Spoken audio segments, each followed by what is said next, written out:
I'm Bianca, 28, and I just walked out of my family's New Year's Eve party after my father announced I'd be paying my sister's $2,000 rent. My mother's threat still echoes in my ears. If you refuse, consider yourself cut from this family. So I grabbed my purse and said exactly 4 words. Then I'm officially out. Where are you watching from today? Drop your location in the comments below and hit that like and subscribe button if you've ever felt taken for granted by your own family. You'll definitely want to stick around for what happened next. Let me back up and explain how we got to this point, because trust me, it wasn't overnight. I've always been the dependable daughter in the Peterson family. While my younger sister Madison lived it up at college, I was the one working 2 jobs to put myself through community college and then state university. No glamorous sorority life for me, just night shifts at the diner and weekend inventory at the hardware store. My parents, Robert and Linda Peterson, raised us in a modest 3-bedroom ranch in Cedar Grove, Ohio. Dad worked at the Ford plant for 30 years until they offered early retirement packages. Mom stayed home after Madison was born, claiming she needed to focus on the baby's development. Funny how that intense focus never seemed to extend to my development when I was the baby. From age 16, I'd been contributing to household expenses for over a decade. Not because we were desperately poor, mind you, but because it builds character, according to Dad. Madison, on the other hand, got an allowance for keeping her room clean. The double standard was so obvious it hurt, but I told myself family loyalty meant sucking it up. Every month, I'd hand over money for car insurance, groceries, utilities, whatever they needed. When Mom needed dental work, guess who covered the copay? When Dad's truck needed new tires, guess whose savings account took the hit?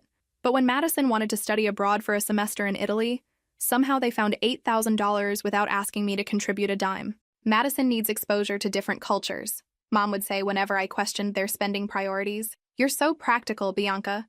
You'll figure out your own way. Translation: Madison gets opportunities, you get responsibilities. The pattern became so normal I almost stopped noticing. Almost. Until last Christmas when I saw the credit card statement sitting open on the kitchen counter. $3,000 at Nordstrom, another $1,500 at some boutique in Columbus. All in the same week, Madison came home complaining about having nothing to wear for sorority formal. I remember standing in that kitchen, holding that statement, feeling like I was reading evidence of my own stupidity. While I was wearing the same 3 work blazers I'd owned for 4 years and driving a car with 180,000 miles, my parents were funding Madison's designer wardrobe without batting an eye. That night, lying in my childhood bedroom, the same room I'd never been allowed to redecorate because it's perfectly functional, I started questioning everything. The floral wallpaper from 1995 stared back at me, a reminder that even my personal space wasn't considered worth investing in. Madison had redecorated her room 3 times during high school alone. Why was I the only one expected to sacrifice? Why did my achievements get a pat on the head while Madison's mediocre grades earned celebration dinners? Why was my financial contribution treated as obligation while Madison's expenses were treated as family investment? I thought about my coworkers at the insurance office, how they talked about their families. Sarah's parents had helped her with a down payment on her house. Mike's family had pooled money to send him to a professional development conference. When was the last time my family had invested in my future instead of expecting me to invest in theirs? The answer was simple: never. But questioning your family dynamics and actually doing something about them are 2 completely different things. I was about to learn that lesson the hard way. Looking back now, I can see that Christmas was the beginning of my awakening, but it would take almost a full year and 1 devastating New Year's Eve ultimatum before I finally found the courage to walk away. The girl who lay in that outdated bedroom, making excuses for her family's treatment, had no idea that 12 months later she'd be standing in the snow outside their house, finally free from the prison of their expectations. But first, I had to understand just how deep their manipulation really went. The breaking point started building 6 months before that disastrous New Year's Eve. It was July, and I'd just gotten promoted to assistant manager at the insurance office where I work. Decent raise, better benefits, actual respect from my colleagues. You know, normal workplace appreciation that felt foreign after years of family dynamics. I decided to treat myself to dinner at Romano's, this little Italian place downtown. Nothing fancy, just me celebrating my own success since no one else would. I was scrolling through my phone, enjoying chicken parmesan and actually feeling good about my life, when Mom called. "Bianca, honey, we need to talk about the house payment." My fork paused halfway to my mouth. "What about it?" "Your father's hours got cut again, and Madison's summer expenses are higher than we expected." Madison's summer expenses. Let me paint you a picture of Madison's expenses. While I was working 45 hours a week, she was living in a beach house in South Carolina with 3 sorority sisters, posting Instagram photos of mimosa brunches and sunset yoga sessions. But somehow her lifestyle was my financial responsibility. Her Instagram feed was like a highlight reel of everything I couldn't afford. Designer swimsuits, expensive dinners at oceanfront restaurants, weekend trips to Charleston for girls' adventures. Each post included hashtags like blessed and living my best life while I was calculating whether I could afford to replace my worn-out work shoes. "How much do you need?" I asked, already knowing I'd pay whatever they requested. That's what good daughters do, right? "Just $1,500 to catch up. We'll pay you back next month when Dad's overtime kicks in." Dad's overtime. The mythical extra income that never seemed to materialize when bills came due but always existed as future possibility when they needed my money. I'd been hearing about pending overtime for 3 years, yet somehow Madison's expenses kept growing while Dad's paycheck stayed the same. I transferred the money that night, $1,500 from my savings account, the same account I was slowly building for a potential house down payment. Each transfer felt like watching my future disappear into Madison's present lifestyle. 3 months later, Dad's overtime still hadn't materialized, but Madison's fall wardrobe had. Apparently, senior year required an entirely new aesthetic. Who was I to question the sacred rituals of sorority fashion? Her closet became a museum of trends I couldn't afford, funded by money I earned while wearing the same rotation of discount store clothing. September brought Madison's 22nd birthday. I suggested a nice dinner at home, maybe a homemade cake like we'd always done for family birthdays. Simple, meaningful, budget-friendly. Instead, my parents threw her a party at the country club. 60 guests, open bar, live DJ, photographer, the works. The same country club where they'd told me my high school graduation party would be too expensive 7 years earlier.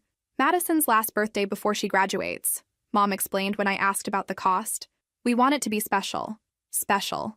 That word stung because my 22nd birthday had been dinner at Applebee's with a gift card to Target. But Madison's required a venue that probably cost more than I'd made in 3 months. The worst part? They asked me to contribute $500 toward the party expenses, because family pulls together for important events. I wrote the check without protest, smiled during the toasts, and pretended my heart wasn't breaking just a little bit more. At the party, I watched Madison blow out her candles surrounded by friends who probably didn't know I existed. Dad made a speech about his baby girl and how proud he was of her accomplishments. Mom cried actual tears of joy. Meanwhile, I sat at a table with distant relatives who kept asking what my plans were, as if my steady job and responsible lifestyle weren't plan enough. The photographer captured every moment of Madison's joy, every proud expression on my parents' faces, every detail of the elaborate celebration. When I asked if I could get copies of the photos, I was told they'd cost extra, and maybe I could find someone else's pictures on social media. That night, driving home alone while Madison headed to the after-party, I finally admitted something I'd been avoiding for years. My family saw me as an ATM with legs, reliable, convenient, always there when needed, but never the main event. The realization should have empowered me to set boundaries. Should have. But 28 years of conditioning don't disappear overnight. I kept paying, kept sacrificing, kept telling myself this was temporary. Madison would graduate, get a job, and start supporting herself. I started keeping a notebook, tracking every dollar I gave to my parents and every luxury Madison received. The numbers were staggering. In 1 year alone, I'd contributed over $8,000 to household expenses, while Madison received gifts and experiences worth easily twice that amount, $8,000. Enough for a decent used car, a semester of graduate school, or a solid emergency fund. Instead, it had vanished into the Peterson family budget, subsidizing a lifestyle I wasn't allowed to enjoy. Surely my parents wouldn't expect me to bankroll her forever. I was about to discover just how wrong that assumption was. Have you ever experienced favoritism in your own family? Let me know in the comments how you handled it. October brought the rude awakening I should have seen coming. I was at Mom's house helping her reorganize the basement when I found the paperwork that changed everything. Not intentionally snooping, just moving boxes, and there it was, sitting right on Dad's workbench like it meant nothing.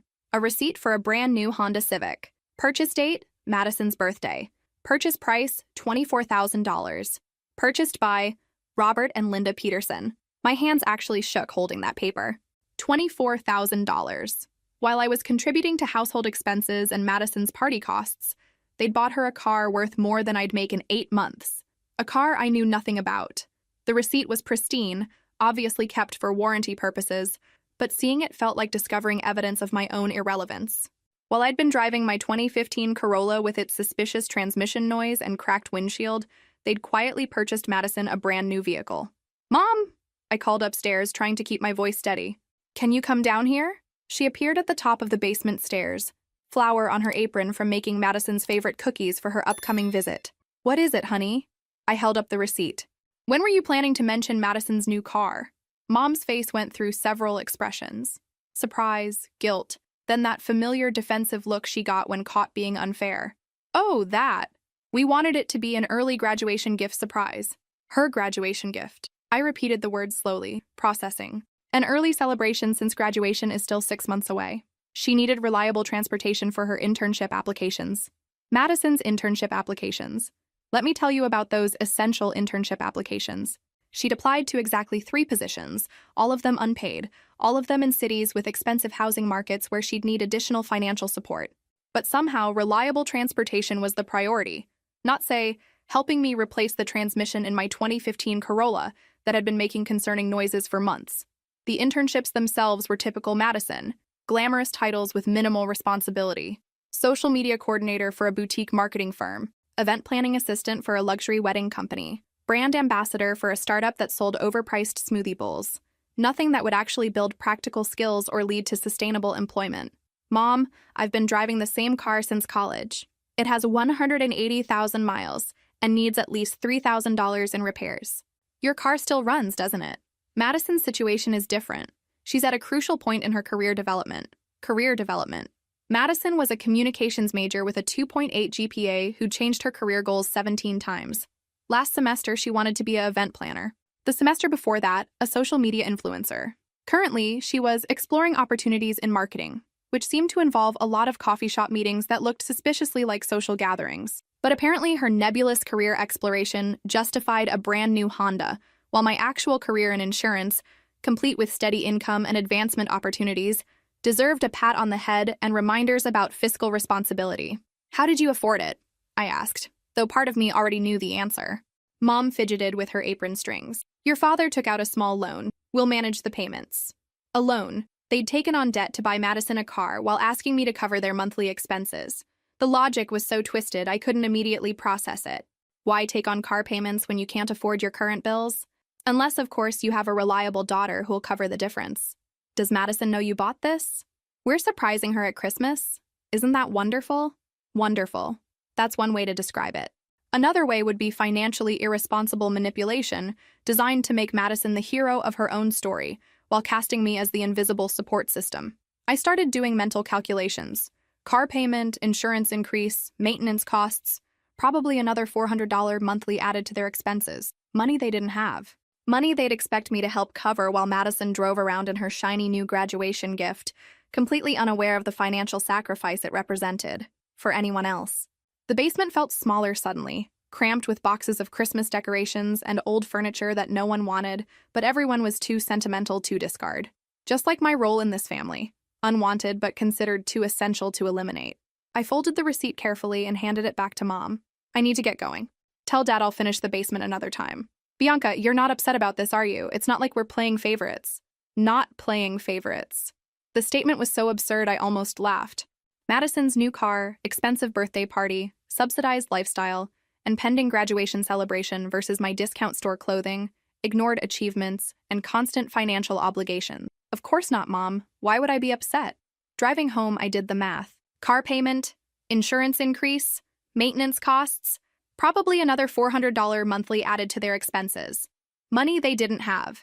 Money they'd expect me to help cover while Madison drove around in her shiny new graduation gift, completely unaware of the financial sacrifice it represented. The worst part wasn't even the money, though that stung. It was the secrecy. The casual assumption that I'd continue covering their bills while they made extravagant purchases for my sister. Like I was too stupid to notice or too compliant to object. I was beginning to realize they might be right about the compliant part. That night, I started a new document on my computer. Peterson Family Financial Contributions. I listed every dollar I'd given them over the past 3 years, every bill I'd covered, every emergency I'd funded. The total was staggering. Over $25,000. $25,000 that could have been my house down payment, my emergency fund, my graduate school tuition.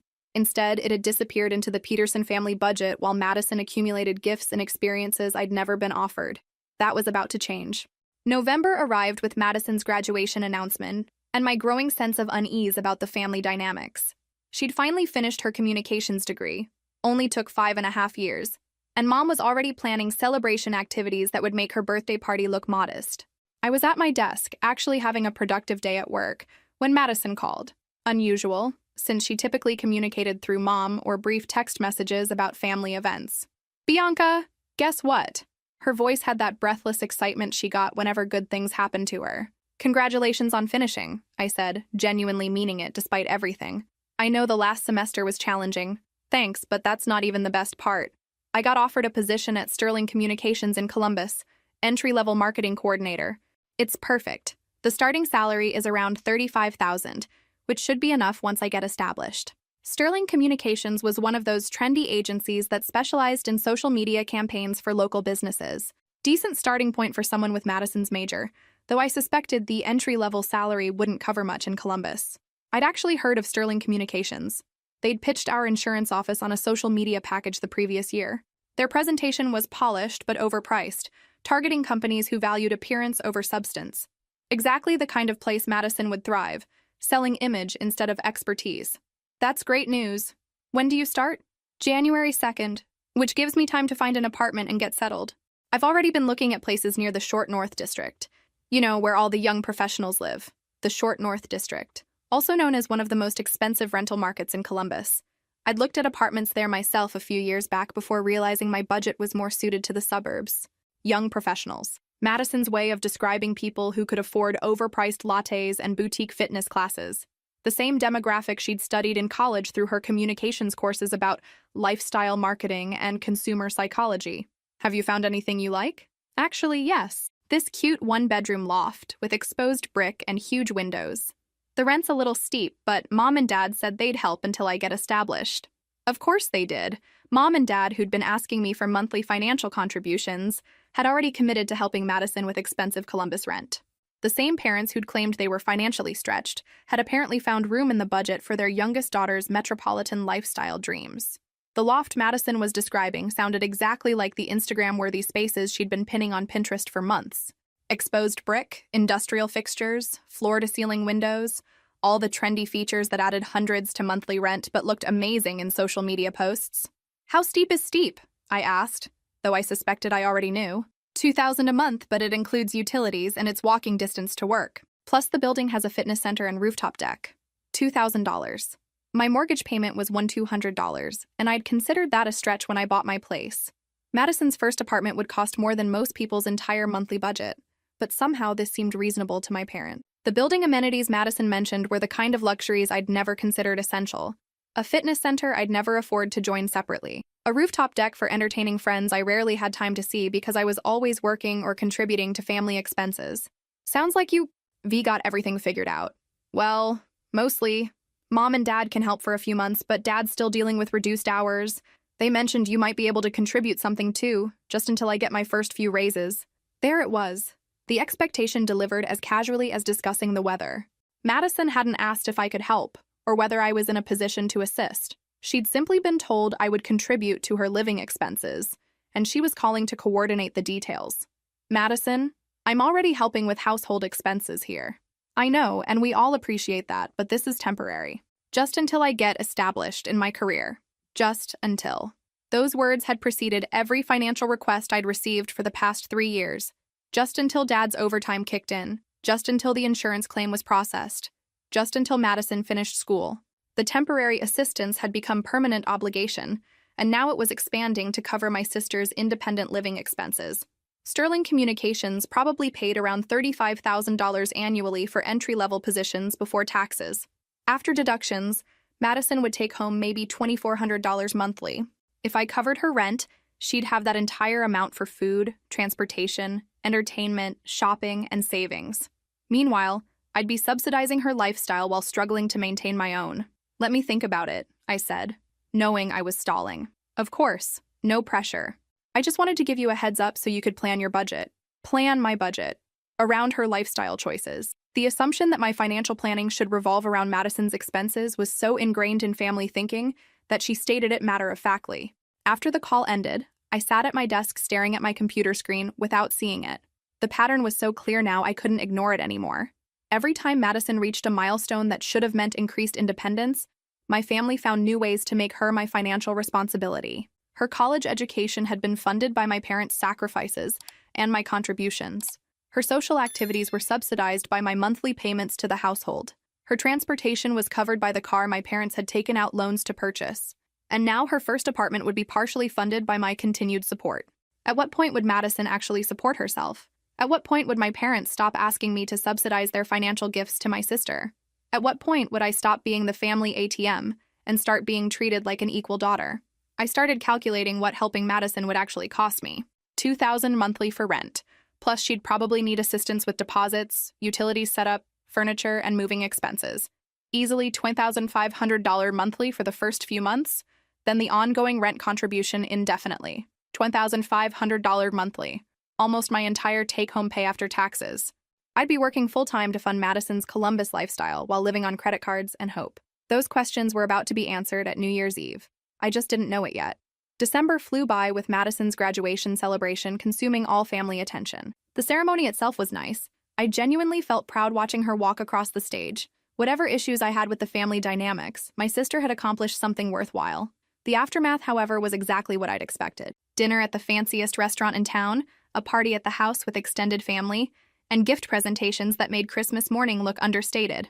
Madison received jewelry, electronics, clothes, and of course, the grand finale reveal of her new Honda Civic. I watched her face light up when Dad handed her the keys. Pure joy, genuine surprise, the kind of moment that should have warmed my heart. Instead, I felt hollow. Not because I didn't want Madison to have nice things, but because I finally understood my role in this family theater. I was the stagehand, essential to the production, working behind the scenes to make everything possible, but never appearing in the spotlight. Madison was the star, my parents were the directors, and I was just there to move props and pay for costumes. "Isn't this amazing?" Mom whispered to me as Madison posed for photos with her new car. "She deserves this after all her hard work."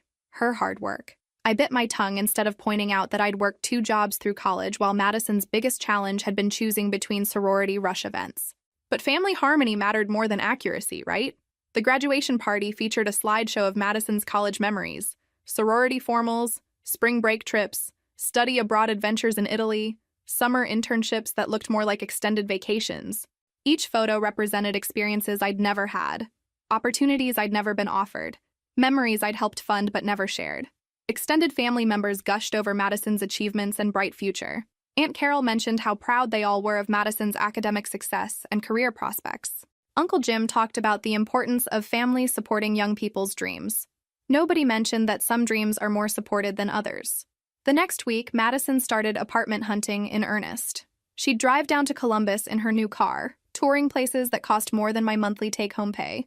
Each evening, she'd call with updates about granite countertops, stainless steel appliances, and amenities I'd never considered necessary. "I found the perfect place," she announced during one of these calls. "It's in this converted warehouse building with original hardwood floors and the most gorgeous exposed beam ceilings. The rent's $2,100, but it has in-unit laundry and covered parking. $2,100. Her budget had somehow increased by another $100 during the search process. But when you're not paying your own bills, what's an extra 100 here and there? The apartment Madison described was exactly the kind of space featured in lifestyle magazines. Industrial chic with modern amenities, the type of place young professionals posted on Instagram to showcase their success. The same Instagram aesthetic she'd been cultivating throughout college. "When do you move in?" "January 15th. Which reminds me, Mom wanted me to ask about the timing for your contribution. She said something about setting up automatic transfers to make everything easier." Automatic transfers. They'd already discussed the mechanics of my financial support without consulting me. My bank account was apparently being incorporated into Madison's budget planning without my explicit agreement. "I haven't actually agreed to contribute yet." A pause. "Oh, Mom said you were on board. She mentioned you'd probably cover around $500 a month until I get settled." $500 a month. Added to the household expenses I was already covering, plus my own mortgage, car payment, and living costs. My parents had committed me to an additional $6,000 annually without asking whether I could afford it or wanted to provide it. But 500 wasn't the real number, and we both knew it. Madison needed first month's rent, security deposit, utility deposits, moving expenses, furniture, and household supplies. The initial costs would be at least $3,000, followed by ongoing monthly contributions that would inevitably increase as she discovered how expensive adult independence actually was. Madison, I need to discuss this with Mom and Dad directly. This isn't something that should be planned around me without including me in the conversation. Sure, of course. I just assumed, well, you know how you always help out when the family needs it? Always help out. That phrase summed up my entire relationship with my family. I was the reliable solution to everyone else's problems, the backup plan that never failed, the safety net that never needed maintenance. Christmas Day was torture. Madison opened gifts worth easily $2,000 while I watched from the couch, trying to smile and participate in family joy that felt increasingly artificial. When it was my turn, I received a sweater from Target and a gift card to Barnes & Noble. Thoughtful enough to avoid complaints, modest enough to maintain the established hierarchy. The gifts Madison received weren't just expensive. They were carefully chosen to enhance her new Columbus lifestyle. Professional wardrobe pieces, electronics for her apartment, expensive skincare products, jewelry that complemented her young professional image. Everything designed to help her succeed in her new role, while I received items that suggested my life was perfectly fine as is. Later that afternoon, while Madison napped off her celebration exhaustion, I helped Mom clean up the kitchen. The perfect opportunity for the conversation I'd been avoiding. Mom, about Madison's rent situation. Oh, good. I was hoping we could nail down the details. I thought automatic transfer would be easiest for everyone. I haven't agreed to anything yet. Mom paused in her dish drying, giving me a look of genuine confusion. Bianca, honey, this is family. Madison's just starting out. She needs support. I needed support when I was starting out too. I got student loans and 2 jobs. That was different. Madison's situation is more complex. More complex. Madison's situation was exactly the same as mine had been, except she had family members willing to subsidize her choices, while I'd been expected to fund my own independence. How is it different? The job market is more competitive now. Young people need help establishing themselves. The job market had been competitive when I graduated too, but somehow I'd been expected to navigate it alone. Now Madison deserved financial cushioning because... Why? Because she was prettier?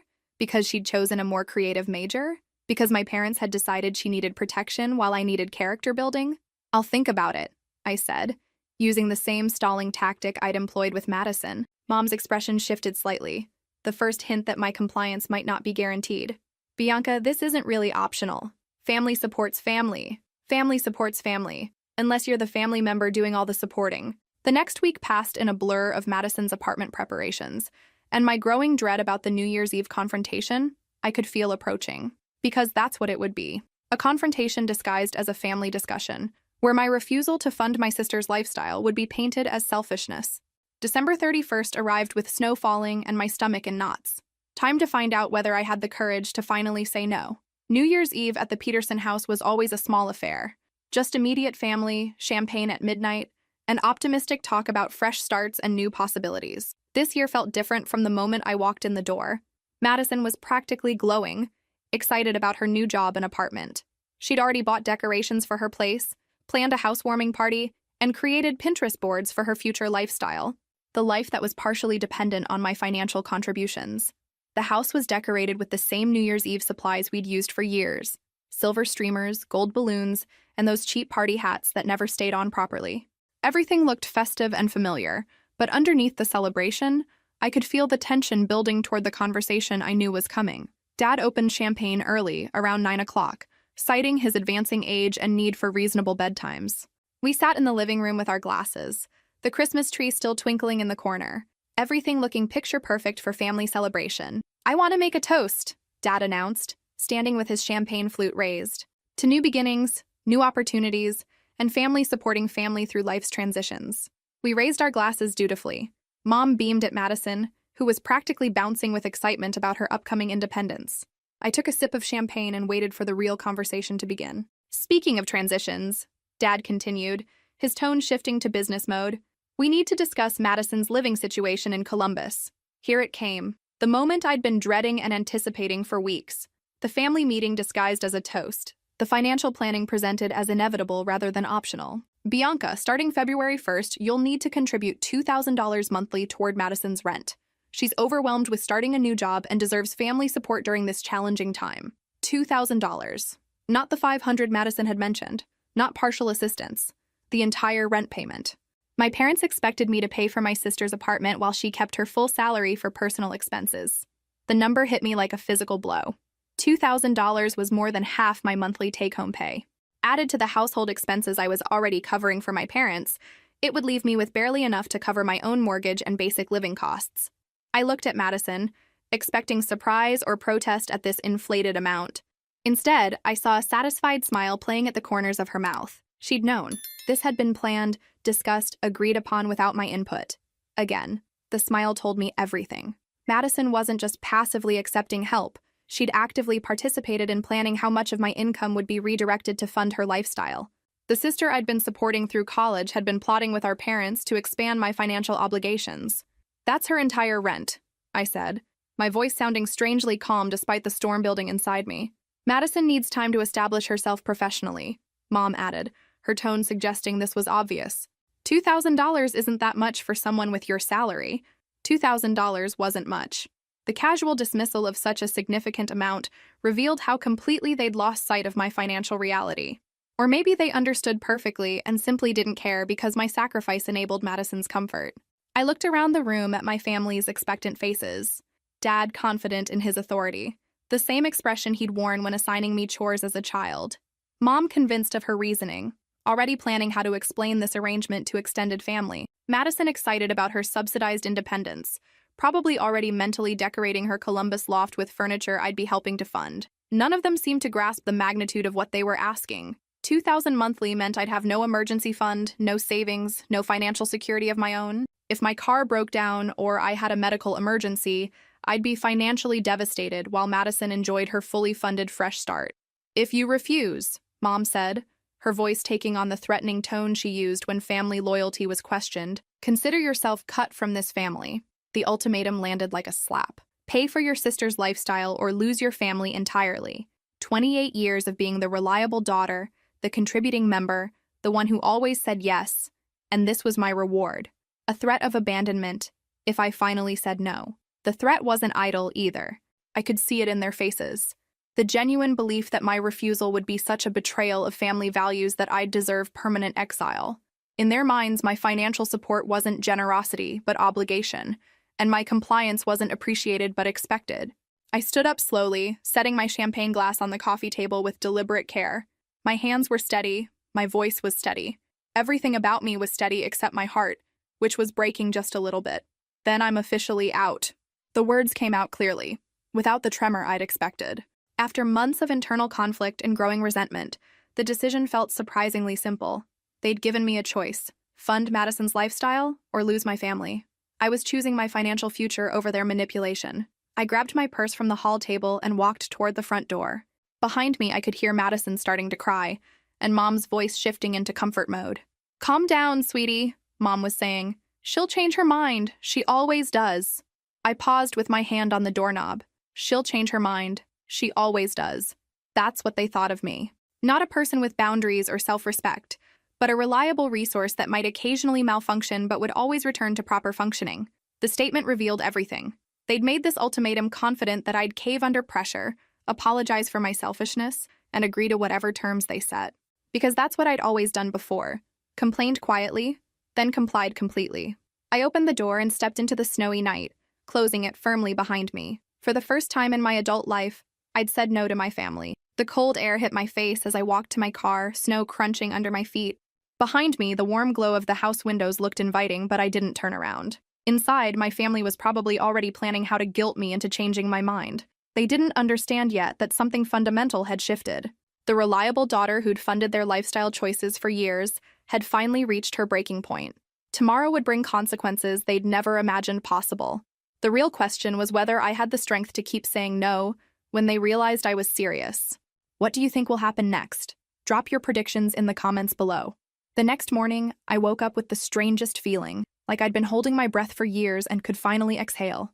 No guilt, no regret, just this weird sense of lightness I hadn't felt since, well, maybe ever. I made coffee in my own kitchen, in my own house, with money I'd earned and didn't owe to anyone else. Novel concept, right? While the coffee brewed, I opened my laptop and started making a list. Time to see exactly how deep my family's financial dependence on me actually went. Electric bill for their house. In my name, auto pay from my account. Water bill, same thing. Car insurance for Dad's truck? Yep, mine too. Mom's cell phone. Bianca Peterson, reliable daughter, and apparently family utility company. Madison's credit card that she'd temporarily added to my account for emergencies. 2,847 balance that somehow never got paid down. The list kept growing as I dug through my bank statements. Madison's car insurance, added without my knowledge when she got her license. A family 8AA membership I'd forgotten about. Even a subscription to some premium cable package that none of them had mentioned but all of them enjoyed. I'd been subsidizing their entire lifestyle without realizing the extent of it. No wonder they'd been so confident about demanding Madison's rent money. I was already paying for everything else. But here's the thing about being taken for granted. Eventually, the person doing the taking starts to assume the giving will continue forever. They'd made a crucial miscalculation. I picked up my phone and started making calls. First National Bank. Hi, this is Bianca Peterson. I need to remove my name from several accounts and cancel automatic payments. The customer service representative was very helpful. Surprisingly easy to untangle years of financial entanglement when you're actually motivated to do it. Remove name from joint utility accounts? Done. Cancel automatic payments? Completed. Stop payment on Madison's credit card? Absolutely. Is there anything else I can help you with today, Miss Peterson? Actually, yes. I'd like to add a note to my account. If anyone calls claiming to be family and requesting account information or changes, please require them to come in person with proper identification. Because I knew my family. And I knew that when the bills started arriving with their names on them, they'd try to fix this the easy way first. Each phone call felt like breaking a chain. Electric company. Yes, I'd like to remove my name from the account for 1247 Maple Street and transfer full responsibility to Robert Peterson. Gas company. Same conversation. Water department. Ditto. The electric company representative was particularly helpful. Ms. Peterson, I see you've been the responsible party on this account for, wow, almost 4 years. Are you moving? Something like that. Well, the new account holder will need to put down a security deposit since they don't have established credit with us. That'll be $300. $300 they didn't have, for an account they'd assumed would always be in my name. Reality was about to get expensive for the Peterson family.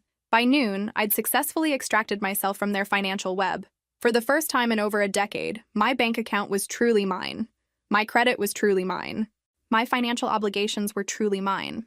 It felt amazing. I celebrated with lunch at a nice restaurant, the kind of place I'd avoided because every extra dollar had been earmarked for family emergencies.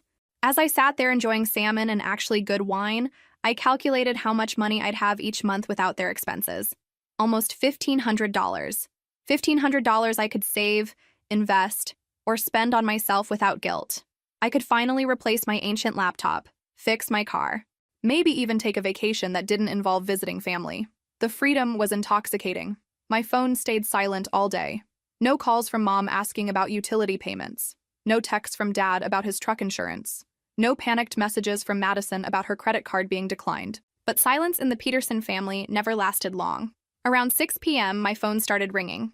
Mom's number. I let it go to voicemail. Then Dad's number. Voicemail again. Madison calling from her Columbus apartment. Straight to voicemail. I ordered Thai food for dinner and settled in for the evening. Whatever crisis was building at 1247 Maple Street could wait until tomorrow. For the first time in years, their emergency wasn't my emergency. The first voicemail was Mom, trying to sound casual. Hi, honey. Just wondering if you've had any issues with your bank account today. Call me back when you get this. The second was Dad, less casual. Bianca, we need to talk about some account problems. Call me tonight. The third was Madison, panicked. Bianca, something's wrong with my credit card and Mom said you might know what happened. Please call me back ASAP. What do you think will happen next? Will Bianca's family realize how much they depended on her? Or will they find another way to manipulate the situation? Drop your predictions in the comments below. The voicemails started piling up around 8 p.m. I didn't listen to them, but I could see the timestamps, every 20 minutes like clockwork. Desperation had a very predictable rhythm. I went to bed that night with my phone on silent for the first time in years. No family emergencies could reach me. No financial crises required my immediate attention. For the first time since I'd turned 18, I slept through the night without worrying about money I didn't have going to bills that weren't mine. Tomorrow was going to be interesting. I was halfway through my morning coffee when the phone started ringing at 7 a.m. sharp. Mom's number. Again. I'd counted 17 missed calls since yesterday evening, but who's keeping track? On ring 18, I finally answered. Good morning, Mom. Bianca, thank God. We've been trying to reach you all night. There's been some kind of mistake with the utilities. Some kind of mistake. I almost laughed. What kind of mistake? The electric company called yesterday saying our account was being transferred back to us, but we never requested that. And then the gas company called with the same story. Your father thinks there might be identity theft involved. Identity theft. Creative, but not quite accurate. More like identity liberation. That's strange, I said, taking a sip of coffee. Did you call the companies to sort it out? Of course we did, but they're saying you requested the transfers, which makes no sense, because why would you do that? The genuine confusion in her voice was almost endearing. After over a decade of taking my financial support for granted, the possibility that I might voluntarily remove myself from their accounts literally hadn't occurred to them. Maybe you should ask them what documentation they need to set up the accounts in your name. Bianca, we can't afford all these bills right now. You know your father's situation with work, and Madison just started her job. This couldn't come at a worse time. This couldn't come at a worse time. As if there would ever be a good time for them to pay their own expenses. There would always be some crisis, some transition, some reason why I needed to keep covering their bills. I'm sure you'll figure it out. What do you mean you're sure we'll figure it out? These are our utilities. We need electricity and heat. Then I guess you'll need to pay for electricity and heat. Silence. Long, stunned silence. Bianca, what's gotten into you? This isn't like you at all. This isn't like me. The woman who'd been paying their bills for years, who'd contributed to every family crisis, who'd never said no to any financial request. This sudden boundary setting was completely out of character. She was right. It wasn't like me. The old me would have already apologized and offered to call the utility companies to fix everything. The old me would have felt guilty for causing them stress. But the old me had been broke and exhausted and taken for granted. Mom, I need to get ready for work. You should call the utility companies and arrange payment plans. Bianca Peterson, don't you dare hang up this phone. I hung up. 2 minutes later, Dad called. I let it ring. Madison called from her Columbus apartment. Voicemail. Mom called back. Voicemail. Around 10 a.m., while I was actually getting some productive work done at the office, my phone rang again. Unknown number. I almost didn't answer, but curiosity won. Miss Peterson, this is Janet from First National Bank. We've had several people call this morning claiming to be family members, requesting information about your account. Per your instructions, we've declined to provide any information and advised them to contact you directly. Thank you, Janet. That's exactly what I wanted. However, I wanted to let you know that your parents, Mr. and Mrs. Robert Peterson, are here at the bank now requesting to speak with a manager about joint accounts. They seem quite upset. Of course they were at the bank. When phone calls failed, the Peterson family always escalated to in-person confrontation. Maximum drama potential. The accounts they're asking about were closed or transferred yesterday, correct? Yes, ma'am. Everything was handled according to your instructions. Then there's nothing for them to discuss with the manager. But I appreciate you calling. I hung up and immediately called my landlord. Mr. Davis? This is Bianca Peterson. I wanted to give you a heads up that some family members might contact you claiming there's an emergency with my lease or rental payments. Please don't provide them with any information and don't accept any payments from anyone other than me directly. Is everything all right, Bianca? Everything's fine. Just some family boundary issues I'm working through. After lunch, the call started again, this time with a different tone. Mom's voice on the voicemail was strained. Bianca, the bank won't talk to us. The insurance company won't talk to us. We can't figure out what's happening with the accounts. Please call us back so we can sort this out together. Together. As if this were a problem we needed to solve as a team, rather than a boundary I'd established to protect myself. But I could hear something new in her voice. For the first time, Mom sounded genuinely worried rather than just annoyed. Like maybe this wasn't going to be as easy to fix as she'd assumed. Good. It was about time they understood that my financial support wasn't automatically renewable. The consequences were just getting started. Wednesday morning brought the call I'd been expecting. Unknown number again, but this time it was Dad's work voice. The formal tone he used when he needed to sound authoritative. Bianca, it's your father. We need to talk immediately. Good morning to you too, Dad. Don't get smart with me. Do you have any idea what you've done? What I'd done. Like removing my name from accounts I'd never agreed to be responsible for was some kind of criminal act instead of basic financial boundaries. I've taken my name off accounts that weren't mine to begin with. Those accounts kept this family functioning. The electric bill is due today, and we don't have the money to cover it. Your mother spent half of yesterday crying because she doesn't understand how to set up online bill pay. Mom doesn't understand online bill pay. The same woman who'd managed to coordinate Madison's entire college experience, plan elaborate celebrations, and research luxury apartment amenities somehow couldn't figure out how to pay her own bills. Funny how quickly learned helplessness disappeared when there wasn't another option. YouTube has great tutorials for that kind of thing. This isn't a joke, Bianca. Madison's credit card was declined yesterday when she tried to buy groceries. She called me in tears. Madison's credit card was declined because Madison's credit card had a $2,847 balance and I'd stopped making payments. Simple cause and effect. Maybe she should pay her credit card bill. With what money? She just started working. With the money she earns from working. Revolutionary concept. I could hear Dad breathing heavily through the phone, the way he used to when I was 16 and had dared to question his authority. You're being incredibly selfish right now. This family has always supported each other through difficult times. This family has always supported each other. Translation. I had always supported everyone else through their difficult times while navigating my own challenges alone. Name one time anyone in this family supported me through a difficult time. Silence. I'm waiting, Dad. One example of the family supporting me the way you're expecting me to support Madison. We raised you. We fed you and clothed you and put a roof over your head. That's called basic parenting. I'm talking about actual support, financial help, emotional encouragement, celebrating my achievements, anything. More silence. I could almost hear him scrambling for examples that didn't exist. What about when you graduated college? You mean when I graduated college with honors and you didn't attend the ceremony because Madison had a sorority event the same weekend? That was different. Madison needed nothing. You chose her sorority social over my academic achievement, just like you chose her comfort over my financial stability for the past 3 years. That's not fair. You're right. It's not fair.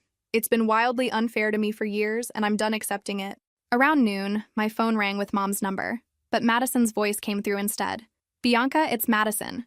Can we please talk? I'm really confused about what's happening. Hi, Madison. Congratulations on your first week at Sterling Communications. Thank you, but listen. There's been some kind of mix-up with my credit card. It's not working, and I can't figure out why. Some kind of mix-up? The family talent for reframing obvious cause and effect as mysterious confusion was really something. What kind of mix-up? It says the account is over the limit or something. But you always take care of the payments, so I don't understand why there would be a problem. I always take care of the payments. Madison had been using credit in my name for 2 years and genuinely didn't understand why her spending might affect the account balance. Madison, that credit card has your charges on it but my name on the account. You've spent $2,847 without making any payments. But Mom said it was like a family account for emergencies. Emergency shopping at Sephora and subscription boxes aren't really emergencies. Those weren't emergencies. But the groceries yesterday were. I needed food for my apartment. The groceries incident had clearly traumatized her. Madison had probably never experienced the humiliation of a declined card in front of other customers. Then you should use your own money to buy groceries. Bianca, I don't get paid for 2 more weeks, and I had to put down deposits for utilities and internet. I don't have grocery money right now. The same deposits my parents had expected me to cover as part of Madison's moving expenses. Now she was discovering what adult financial responsibility actually looked like. That sounds like something you need to budget for. Budget for? I'm 22. I'm just starting out. Can't you help me just this once until I get established? Just this once. Until I get established. The same phrases that had preceded every financial request for the past 3 years. No, Madison, I can't. Why are you being so mean to me? What did I do wrong? What did she do wrong? Madison genuinely didn't understand that accepting financial support from someone for years while demanding more constituted doing anything wrong. In her mind, I was the family ATM that had mysteriously stopped dispensing money. You didn't do anything wrong, Madison, but you also didn't do anything to earn my financial support. I'm your sister. Yes, you are, and I love you. But love doesn't include paying your bills. But family helps family. That's what Dad always says. Dad says that when he wants my help. When did family ever help me? Another silence. Madison was beginning to understand that this conversation wasn't following the script she'd expected. You never needed help. You always had everything figured out. I had everything figured out because I had to, because no one was going to figure it out for me. That's not true. Madison, when I graduated college, where was my celebration party? I don't remember. There wasn't one. When I got promoted to assistant manager, who acknowledged it? I'm sure Mom and Dad, they didn't. When my car needed repairs, who helped with the costs? You handled it yourself. Right. I handled everything myself while contributing to every celebration, crisis, and expense in your life. I could hear her crying softly through the phone. I never realized. I know you didn't. But now you do. And now you get to learn what it's like to handle things yourself. But I don't know how. Then you'll learn. The same way I did. The same way every other adult learns. I hung up feeling something I'd never experienced before. Peace. Clear, simple boundaries. No guilt, no obligation, no automatic yes to every request. It felt revolutionary. Later that evening, I received a text from Madison. Mom and Dad said you're jealous of my success and trying to sabotage my career. I can't believe you'd be so petty. Jealous of her success. Madison's entry-level marketing job and subsidized lifestyle constituted success worth envying, apparently. I deleted the text without responding. The Peterson family drama would continue with or without my participation. For the first time in my life, I was choosing without. Thursday morning started with a bang. Literally. Someone was pounding on my front door at 6:30 a.m. I peered through the window and saw Dad's truck in my driveway. Both parents standing on my porch looking like they'd been up all night. Mom clutching a folder of papers. Dad wearing his most serious expression. Time for the full court press. I opened the door but didn't invite them in. This is early, even for you two. We need to talk, Dad said, pushing past me into my living room. Mom followed, immediately settling onto my couch like she belonged there. Bianca, we're here because we love you and we're worried about you. We're worried about you. The classic manipulation opening. When demands didn't work, concern for my mental state was always the backup plan. I'm fine. You're the ones who look like you haven't slept. We haven't slept. Mom's voice was higher than usual, strained with genuine panic. The electric company wants $400 to reconnect service. The gas company wants $300 just to start an account in our name. We can't afford all of this at once. That does sound stressful. Stressful? Bianca, we might have to sell the house. Sell the house. The nuclear option. The Peterson family property that had been in Dad's name for 30 years, suddenly at risk because they couldn't pay their own bills for 1 week. Houses don't sell overnight, Mom. You have time to figure out your finances. Dad moved closer, using his physical presence the way he had when I was a child. Stop playing games. We all know you can afford to help us through this transition. I can afford it. That doesn't mean I should pay for it. After everything we've done for you, what exactly have you done for me? The question stopped him mid-sentence. I'd asked it before, but this time I didn't wait for an answer. Madison got a new car for graduation. I got student loans. Madison got family-funded trips to Italy. I got second jobs. Madison gets credit cards and apartment deposits and family support while I get requests to fund her lifestyle. That's not fair. You're right. It's not fair. It's been wildly unfair to me for years, and I'm done accepting it. Mom opened her folder and pulled out utility bills, past due notices, and bank statements. Look at these numbers, Bianca. Look at what we're facing. I glanced at the papers. The numbers were significant but not catastrophic. They owed about $200 in back utilities, deposits, and late fees. A decent chunk of money, but hardly the financial crisis they were presenting. This is manageable if you budget properly and cut unnecessary expenses. Unnecessary expenses? Like what? Like Madison's rent. The suggestion landed like a bomb. Both parents stared at me as if I'd suggested something obscene. Madison can't move back home, Mom said finally. She has a career to establish. Then Madison can pay her own rent. She can't afford it. Then Madison can find an apartment she can afford. The logic was so simple it was painful. If you can't afford something, you don't buy it. If someone else is paying for it, you're not actually affording it. You want your sister to live in some terrible neighborhood just because you're being stubborn? Stubborn. My refusal to fund Madison's lifestyle was now reframed as stubbornness rather than reasonable boundaries. I want my sister to live within her means. Dad sat heavily in my chair, suddenly looking every one of his 58 years. Bianca, we're asking for help as a family, and I'm saying no. As an individual with my own financial goals. What goals could be more important than family? Financial independence, emergency savings, retirement planning, a future that doesn't depend on subsidizing other people's choices. Mom's eyes filled with tears. When did you become so selfish? Selfish. The Peterson family favorite. Anytime I prioritized my own needs, I was being selfish. But when they prioritized Madison's wants over my financial stability, that was family support. I became selfish the day you told me to pay my sister's rent or lose my family. They left 30 minutes later with nothing resolved. No agreement to restore the utility accounts. No promise to resume Madison's credit card payments. No backing down from my position. For the first time in Peterson family history, I'd said no and stuck to it. The real test would come when they realized I wasn't bluffing. Friday afternoon, my phone rang with a number I didn't recognize. Local area code, but not one I had saved. Bianca? This is Dr. Harrison from Cedar Grove Family Practice. I have your parents here in my office, and they've listed you as their emergency contact for billing questions. My parents were at the doctor's office using me as their emergency contact for billing. The manipulation was reaching new creative heights. What kind of billing questions?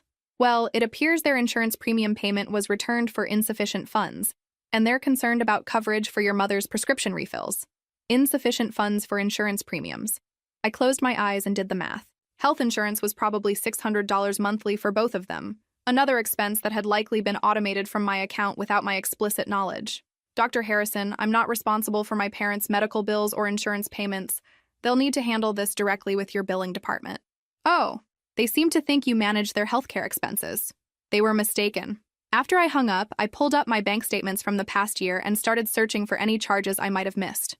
Sure enough, there it was. Peterson Family Health Plan, $647.50, automatically deducted monthly for 8 months. $647.50 times 8 months, $5,180. I'd been paying their health insurance for most of the year without realizing it. The automatic payment had been buried among my other bills, and I'd never questioned it because I trusted my family not to add expenses to my accounts without permission. That trust had been expensive. I called the insurance company and removed my payment method from their account. Their coverage would lapse at the end of the month unless they arranged alternative payment. An hour later, Mom called. Bianca, Dr. Harrison said you told him we're responsible for our own medical bills. What's happening to you? You've never been this cruel. Cruel. Expecting adults to pay their own expenses was now cruelty. Mom, I didn't know I was paying your health insurance until today. Of course you knew. We added it to your account last spring when your father's workplace changed their coverage options. You added it without asking me. We didn't think we needed to ask. You always help with family expenses. Always. That word had defined my relationship with money for years. I always helped, always paid, always said yes. So they'd stopped asking permission and started assuming consent. I'm removing my payment method from all family accounts. You'll need to take over your own expenses. Take over our own expenses? Bianca, we're your parents.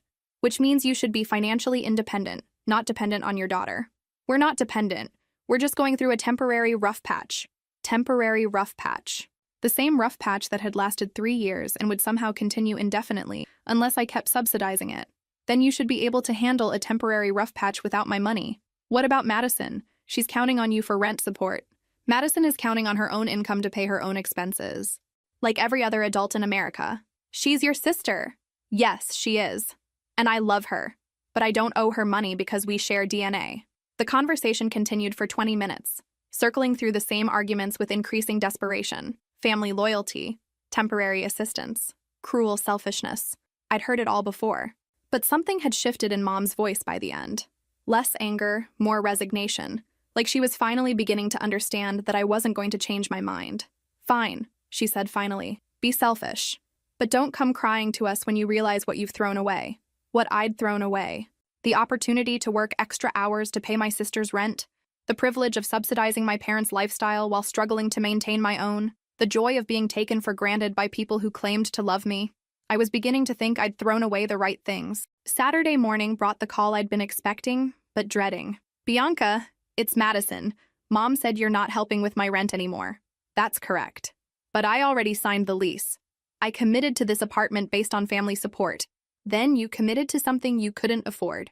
What am I supposed to do now? For the first time in my life, Madison was asking me a question I couldn't and wouldn't solve for her.